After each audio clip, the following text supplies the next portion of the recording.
मालिक को प्रणाम। रमाबन कहती हैं, दशहरे का दिन आ गया, देख रहे थे लोग त्यौहार मना रहे थे। कैसे लोग हैं क्या बताएं, ये अवस्थाएं हमारे देश की जड़ों में हैं। अभ्यासी भी तो छोड़ नहीं पाते। कैसे समझाया जाए, हमारे अंदर ही राम हैं। रावण हैं, रावण भारी पड़ता है जब हम भौतिक जगत की चकाचौंध में चुंधिया जाते हैं। राम तब चमकता है जब हमारे गुरुदेव हमें रावण हमारे संस्कारों के बोझ का आभास करा उसे अपनी प्राणहुति शक्ति से समाप्त करते हैं। उनकी मदद से वह रावण मर जाता है। वे विराज जाते हैं, हमारे शरीर में दिव्यता भर देते हैं।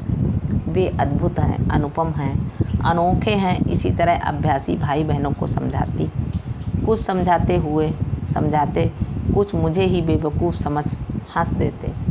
मेरे अंदर का रावण तो आपने सूक्ष्म रूप में दर्शन दे 1946 में ही मार डाला था। फिर भी यह कहीं न कहीं निम्न प्रवृत्ति के रूप में बचा आक्रमण करता रहता है। पर हृदय क्षेत्र में आप विराजे हैं, पराजित हो भाग जाता है। हमारे गुरुदेव को संसार के रावण को सहज मार्ग के तीर से समाप्त करने ही आए हैं। मिलने की हूक उठ रही थी, बहुत दिन हो गए थे मिले। सोच रही थी कहाँ जाऊँ, मद्रास ही चली जाती हूँ। ये है हृदय से उठी आवाज़ का हृदय तक पहुँचना। खबर आई आप आ रहे हैं, न जाने क्यों मन उमंग से भर गया। आपने कहा था बापू नगर के घर में खाने की मेज़ पर, जब मैंने कहा था आप तो दूसरों के लिए आते हैं, आप बोले थे एक दिन राधा ने कहा कृष्ण को आप गोपियों के लिए ही बांसुरी बजाते हैं। कृष्ण बोले मैं तो तुम्हारे लिए बजाता हूँ, अगर सब सुनते हैं तो मैं क्या करूँ, मैं तो तुम्हारे लिए ही बजाता हूँ। याद कर अपना होश न रहा। ये कैसा प्रेम का नशा छाया, हृदय की घंटियाँ बजने लगी।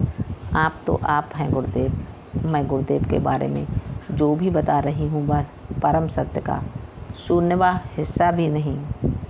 कहाँ से शब्द लाऊं, कैसे उन्हें आपको समझाऊं, ये कोशिश तो आपको ही करनी होगी। भाइयों, यह ग्रस्त जीवन कैसा जंजाल है। गले में फांस सा न छूटता है, न चिपके ही रह सकते हैं। जब से सहज मार्ग में आई गुरुदेव ने स्वीकारा और व्यक्तित्व में विनम्रता, प्रेम, दृढ़ संकल्प दिया। फिर उन गुणों की परीक्षाएं भी लेते हैं गृहस्थी में अपने।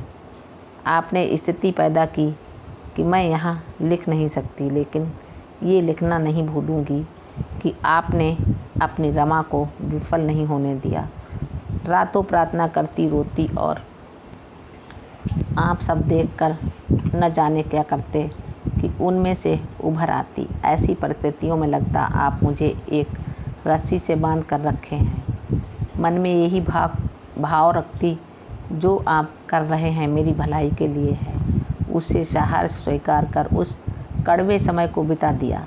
ऐसा चल ही रहा था कि एक संदेश आया 17/10/2006 को कि एक बीम दुनिया पार करेगी 17 घंटे में। इस बीच जो ख्याल आएंगे पक्के हो जाएंगे। इसलिए सिर्फ गुरुदेव के सतत स्मरण में रहें, सकारात्मक विचार रखें। इस संदेश में जो कड़वा समय था सतत स्मरण में विलीन हो गया। देख उनके काम। मालिक को प्रणाम। सभी अभ्यासी भाई बहनों को नमस्कार, धन्यवाद।